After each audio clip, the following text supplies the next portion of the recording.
Now, St Mary's Catholic Church in Brisbane is a well-known city landmark, but it's about to become even better known right across Australia, and the reason is simple. St Mary's and its parish priest preach an unorthodox brand of Catholicism that many churchgoers love, but others say is heresy. That's led a small group of disgruntled parishioners to secretly record what they say are the church's liturgical abuses and complain all the way to Rome. The church and its parishioners could be excommunicated, and as Connor Duffy reports, the axe may fall in the next few weeks.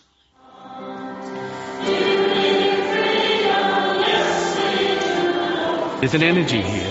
There's an inclusiveness. There's an acceptance. Well, I've been coming here about 2 years after not being involved in the church for about 20. Just about everything they do would probably potentially offend certainly traditional Catholics. It might seem an ordinary Sunday morning scene. A local priest meets parishioners and the faithful file in for Sunday prayer. But this inner-city Brisbane church is at the centre of an international theological row. Its supporters say its distinctive brand of Catholicism has brought them back to the faith. Its critics call it heresy. At St Mary's, it's completely unrecognisable as a Catholic Mass. It wasn't some sort of deliberate disobedience. It was, this is who we are, a new way of being church. St Marys Parish is run by Father Peter Kennedy and Father Terry Fitzpatrick. They admit they've altered the church services over the years, even designing their own prayer for that most sacred of Catholic rituals, the Eucharist. Can I receive? Thanks, Tony. St Mary's also allows parishioners to give the homily.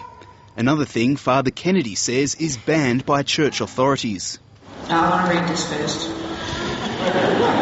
Today, the wife of an Aboriginal elder is giving the main homily and is getting some last-minute instructions. Oh, come to the water, all you who are thirsty. Put some energy into it, okay? Father Kennedy says the community involvement in the services means his parish is constantly growing and is one of the largest in Brisbane. Oh, yes, all the time. And in fact, it's grown even more in these last couple of months. And the collection's gone up too. But it's also antagonised a small group of traditional Catholics who have been complaining to church authorities for years. None of them were prepared to be interviewed unless their identity was concealed. A few years ago, there was an artist by the name of Andres Serrano who produced a work of art called Piss Christ, and it was a depiction of Jesus in urine. In the view of a traditional Catholic, I think it's fair to say that the worship there is the equivalent of that art. The traditionalists have been campaigning for the local archbishop and even the Vatican to intervene. And they say to make that happen, they've had to take the extraordinary step of spying on the congregation. Without any hard evidence, chances are nothing would have happened. And it required a whistleblower gathering evidence covertly to actually bring about action. You wouldn't want to be seen at a party with them. Like, there wasn't a lot of joy in their lives. Last year, one of the spies was caught inside the church trying to photograph a baptism.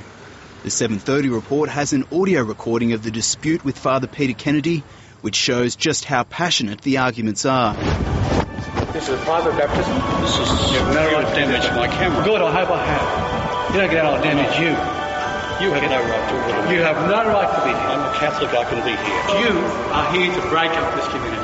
I will. That was assault. You have attacked him. That was assault. Oh, good. Yeah, he'll be in court. He'll be in court. I saw it. Get out. Get out of here now. Get the police, Father. I just knocked the camera out of his hand and he yelled out, which is what you've got, "That's assault." Well, I then realised that I was behaving badly.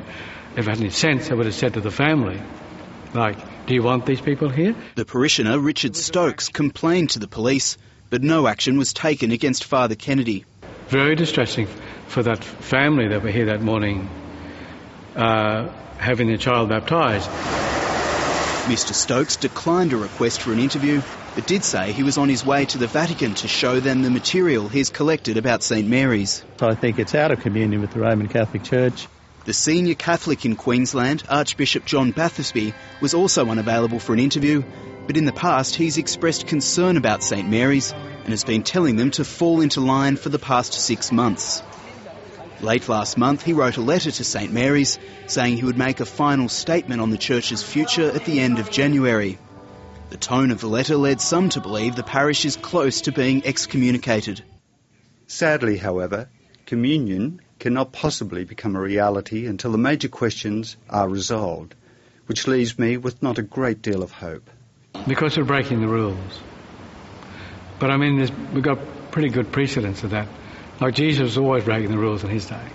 Like Jesus railed against that sort of authority. Railed against it. And he often broke the rules for the people. But I mean, the authorities don't see it that way, of course. As well as its radical approach to prayer, St Mary's is also famous for its charity work. How's your daughters going? More than 15 years ago, St Mary's set up an independent charity called Marys Projects that works with the homeless. We've seen people come from living on the street, go through drug rehab, to now where they're working and volunteering for us. Marys Projects employs more than 100 people and now has a budget of about $5 million. It shares a base with the church, and excommunication would make it harder for it to continue. Oh, definitely. We certainly share location in the parish house with the community, so obviously we'll be looking at where we'll be able to continue to operate. Hi, what a growth. For their part, the priest and churchgoers at St Mary's remain defiant, pledging to continue their brand of Catholicism, even if they're excommunicated. No, I'd stay with this community and I would see that as part of the Catholic Church. My brother said to me not so long ago, like, why don't you ride off into the sunset? And, like, for me, it'd be like walking out on your family. Like, it's why I get out of bed every morning, this community. Connor Duffy reporting.